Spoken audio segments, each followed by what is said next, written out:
Alright, let's see if this works. People have asked me how I trim my body wheel wells out. Just use a power drill on one of these old drums.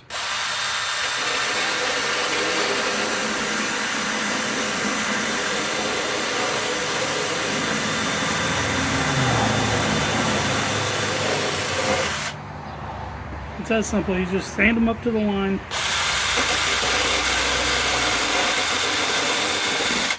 It's a little hard to do on camera.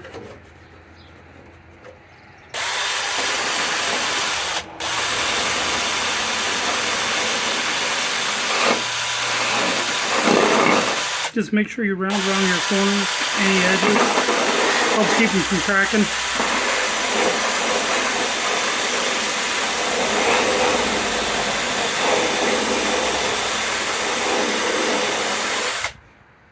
It's that simple.